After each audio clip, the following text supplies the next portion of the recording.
A lot of you forget that the Steam Deck has the desktop mode, and it's gonna open up the opportunity for so many things that I'm gonna show you. This is actually the perfect mode for many things, including accessing apps and games that are not in your Steam Deck. And this is also how you can mod your Steam Deck. So if you like how my Steam Deck interface looks, you can mod your own to look like mine or even something different using something that is called Decky Loader. There are plenty of incredible guides out there that will show you exactly how to download it, but if you want to download it while I'm still here with you, you can switch to desktop mode, you can go to your browser, you can search for Decky Loader, you can install it here from GitHub, download it, run it, and now you can click on the three dots here on your Steam Deck and you have this new little icon that is gonna appear. This is your Decky Loader. And of course, the world of modding is massive, so I wanted to share with you my favorite mods that I've had for 2 years now. Some are more new because they released afterwards, but I really love these. Once you click on this new icon, you can now access the store page, and you're gonna have an abundance of mods here. If you went with the non-OLED version, for example, for the Steam Deck, you have this mod called Vibrant Deck. It's a plugin that's gonna let you make the screen look more saturated and a little bit more OLED-ish. One of my absolute favorite plugins for the Steam Deck OLED is the Proton DB badges. This is gonna show you the ratings that let you know how compatible a game is if you wanna play it on deck. Of course, Steam already tells you if something is Steam Deck verified or not, but I feel like it's just not enough and a lot of stuff shows up as unknown. So this one is perfect to know, like, can I flip and play this game or not? And basically what it's gonna do is show you these badges up here. A platinum badge means that the game runs perfectly out of the box. You just don't need to mess with the settings. Everything is great. A gold badge means that the game already runs great, but you can add some more tweaks to make it even more flawless. Bronze means that the game is capable of running, but you can expect lots of issues. You're gonna need a lot of tinkering on your end, but it is still doable. And I also love that you can click on the badge and it's gonna take you to a page that explains exactly what the issues are. And you know, the community actually will tell you which Protons you need to install and launch your game with so that the game runs as best as it should and could. I will talk about them in a second. Let's quickly look away from the mods for a second, and there's something that you probably don't know. If you are playing a game on the Steam Deck, but it's not actually, you know, Steam Deck verified, but also it's not really controller friendly, you can access this. It doesn't need any mods, but you can see custom controller layouts that the community has made and you can choose one to download. And it's really nice that the community will upvote the ones that are good, so you can always start with the ones that have the most thumbs up.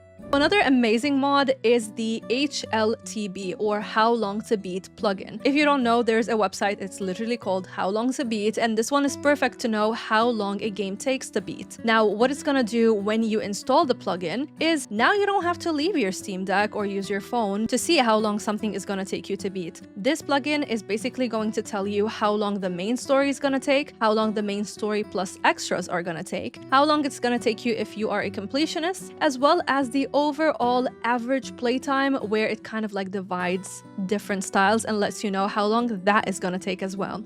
Another handy little mod that I downloaded, which is absolutely unnecessary, but I think it's really like nice because you feel part of the gaming community, is called Play Count. What this does is it just lets you know how many people are playing a specific game. So you can check a game and be like, oh, there's only 3 people who are online and playing it, or something else might have 10,000. And I have to say, it has been eye-opening for me because now I see games that have come out and, you know, after the hype has died down, it's very interesting to see how many people are actually playing the game. And it kind of lets you know what the developers are seeing as well. If you love customizing your Steam Deck, then you probably heard about CSS Loader. It's perfect. The Switch could never. You can change the themes. You can make the Steam Deck your own.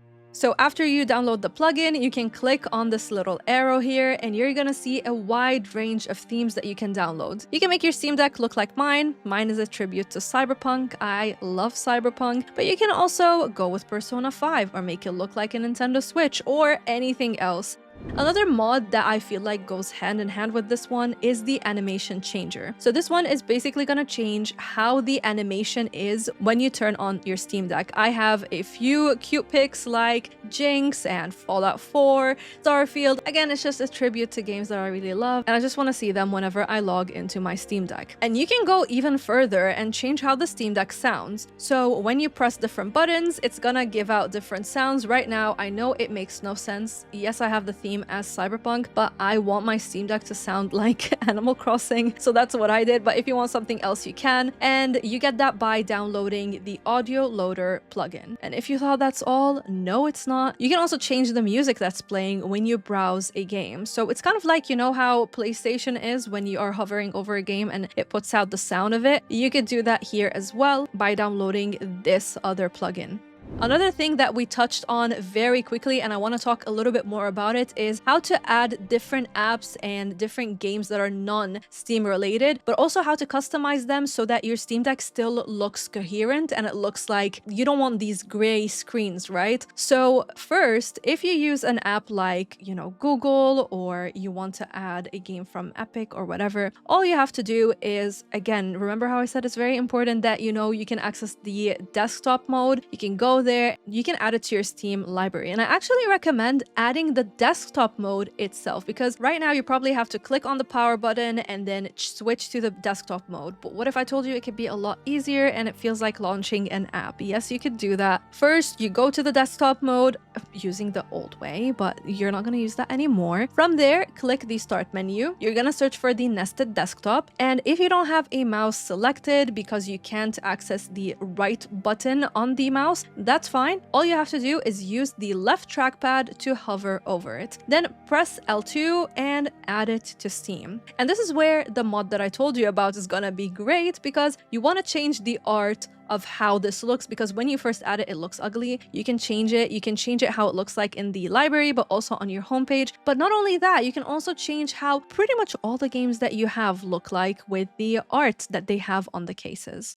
And yet again, let's take a little break from the mods and talk about how important it is to update your Steam Deck, especially if you have the Decky Loader, and how to make sure that you keep everything good, because you don't want your UI to go crazy on you and the Steam Deck to not work properly. So the Steam Deck is always getting new updates. Please make sure to stay up to date with them. They're actually really good. And what you do is you go to settings, then you go to system and you check for updates. Not only is it important to update the system itself, but also the games, because if you go out and you don't have access to the internet, you might want to play a game and you just can't. And it's not only games that received an actual update that come up on your download page. Sometimes it's stuff that hasn't been updated in a long time, but I think Steam Deck needs to verify files and stuff like that, so they're always running, it's kind of like background checks. They're always running background checks. So I don't want you to take your deck and be excited to go and play, and then you're like, damn it, I can't flip and play the game. But going back to Decky Loader as well, you need to make sure that that one is updated too. So all you have to do is press the three dots on the right side of your Steam Deck, go to the cogwheel after pressing on the Decky Loader icon, press General, and check if there are any updates there as well. That's not the end of it. Also go into the plugins and make sure that everything is up to date. Usually they will let you know if there is an update, but it can be easy to miss. Do it because you don't want to run into some UI problems. Now don't forget that you have Bluetooth, so you can connect wireless headphones for your controllers. And if you buy a Steam dock, you can actually travel with your deck with the dock, place the Steam Deck on the dock, and then you can use the controller to play. This is because it doesn't have a built-in kickstand like the Nintendo Switch does, so this is a pretty good way to do it. You can also connect your mouse and keyboard via Bluetooth, or you can use the docking station because it does also act as a USB hub, so you can connect your wired mouse and keyboard to it as well. Now, very recently, I switched to Proton 10 because it's supposed to help with bug fixes and performance. I'm still testing it out, and I'd say approach that with caution. But remember how I told you about the Proton DB as a mod? Well, you can use the information there because the community will tell you exactly which Proton is the best for a game that might be struggling. And what you can do is choose which Proton you want the game to launch with before you actually launch it. So all you have to do is get this Proton app from the store, from the desktop mode, choose the Proton that you want to install, you go to the game's properties, compatibility, and then you click force the use of a specific Steam Play compatibility tool, and then you select your desired Proton, and then test the Proton out and see if it actually addresses the issues that you might have been having with the game. Another thing that I've been tinkering with is how much FPS your deck is using. So I recommend pressing the three dots button, clicking the performance tab with the lightning icon, and going into advanced settings. From there, there, you can limit your frame rate to 45, which a lot of sources say is the sweet spot. And if you care about performance monitoring, you can use the performance overlay slider to see your FPS, GPU and CPU temperatures, RAM usage, and all of that. And keep in mind, if you're having struggles, lowering the settings is great. Always focus on things like textures, shadows, the view distance, to name a few. And I also just started tinkering with something called lossless scaling. Apparently, it also helps you run games at a higher FPS. But again, I feel like it's too risky for me to share things with you because I don't know the answers to so many things, and a lot of things can go wrong, as I've seen on other videos. So I'd rather you look it up. It's called lossless scaling on the Steam Deck. Very recently, I learned from Sam Alexander Reviews on YouTube that you can pair your phone to your Steam Deck via Bluetooth, and that way you can play audio from your phone alongside your game. So if you're listening to a video or a podcast or audiobook, you can have the sound come out of the Steam Deck along with your game and have them both play simultaneously, which is pretty cool. Now, I find it very funny that I have to point this out, but I feel like a lot of people forget. We also forget that with the Switch 2, which is these handhelds actually have a touch screen. Do use it. You can use it in games, which it can be a little bit finicky, but you can tweak its behavior to make it respond to you a little bit better. So in desktop mode, you can go to the workspace settings and change the touch mode to always enabled, which is going to make things a little bit smoother. Another useful shortcut is pressing Steam and X to bring up the keyboard. I can't tell you how many times I just would try to click something and I'm like, please give me the keyboard, and it wouldn't tell me. And then finally I learned what the shortcut is and everything is great. And you probably don't know that you can also change how the keyboard looks in the settings. You can also buy additional keyboard skins if you like that. Another thing I learned is that you can zoom into games. So if there's something that you can't read, that happens a lot for games like Cyberpunk, for example, you can press the Steam button and L1 and voila, it's gonna zoom in for you. And you know, when you're playing a game, you probably don't want to be clicking settings and worrying about all of that. But let's say you want to change the brightness. All you have to do is press the 3 dots on the side and tilt the left Joy-Con stick up and down. This is a game changer.